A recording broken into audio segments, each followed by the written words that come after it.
एक था ब्राह्मण। उस बालक का नाम था भृगु। बड़ा जिज्ञासु था। भृगु ने कई वर्षों तक गुरु के घर वेदाभ्यास किया। अभ्यास पूर्ण हो गया, लेकिन ब्रह्म क्या है वो पता न चला। मन में ठान लिया कि ब्रह्म ज्ञान का अनुभव मिलना चाहिए। ब्रह्म को जाने बिना ब्राह्मण चैन से बैठता नहीं। उसने नक्की किया कि ब्रह्म ज्ञान ग्रहण करके ही रहूँगा। भृगु के पिता वरुण ब्रह्मज्ञानी थे। ब्रह्मज्ञानी के रूप में उनकी बड़ी नामना थी, इसलिए भृगु ने अपने पिताजी का शिष्य बनने का निश्चय किया। भृगु ने पिताजी के पास जाके प्रणाम करके कहा, मुझे ब्रह्म विद्या चाहिए। आप सभी ब्रह्म कहते हो, क्या है वो मुझे बताए।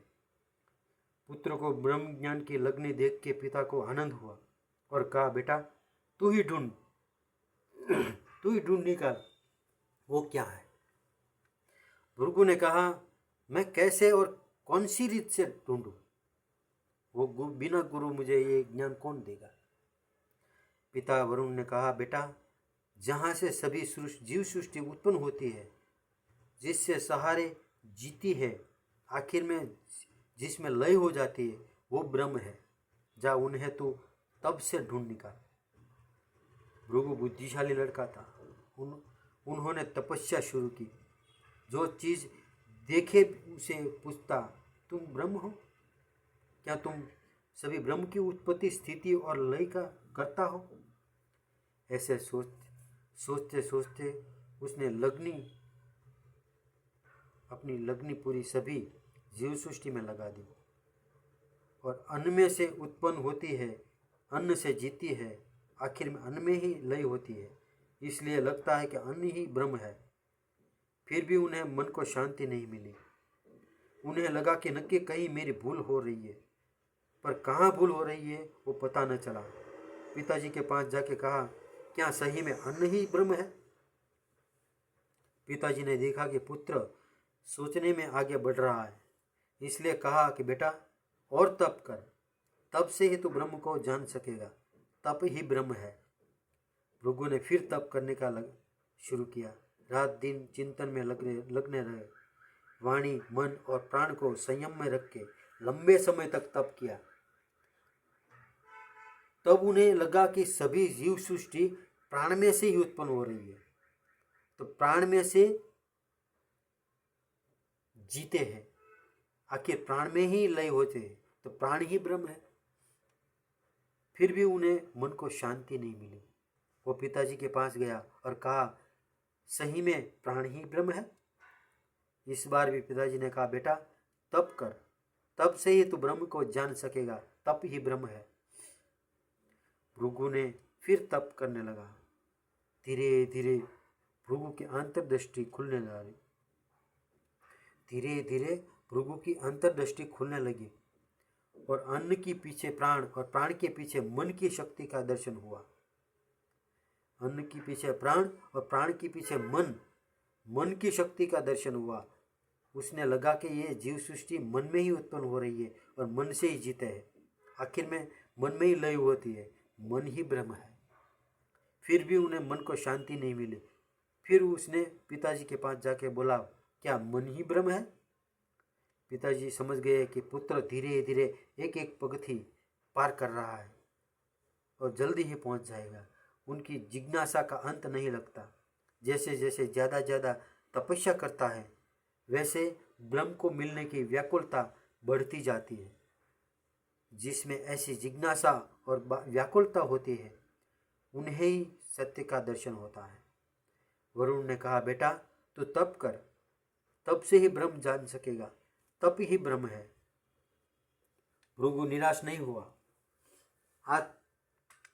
आज तक की तपस्या से नया बल, नया ज्ञान मिल रहा था।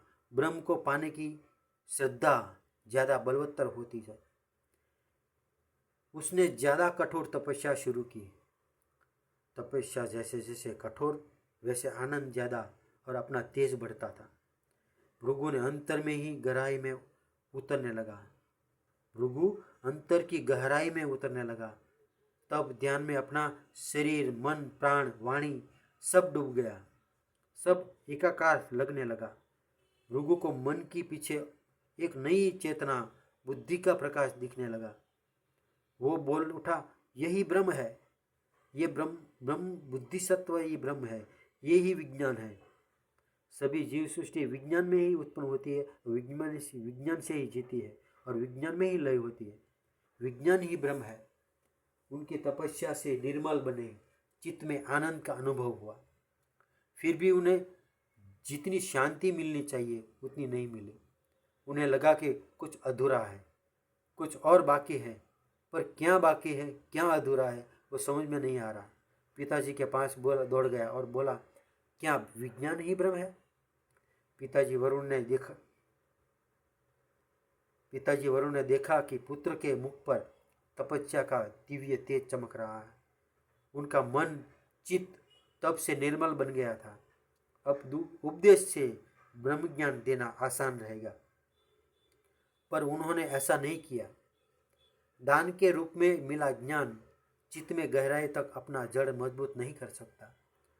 ज्ञान जब अंतर से प्रकट होता है तो उन्हें ऊपर अधिकार प्राप्त कर सकते हैं। इसलिए वरुण ने कहा कि बेटे, और ज़्यादा तप कर। तप करने से ही तू ब्रह्म को जान सकेगा।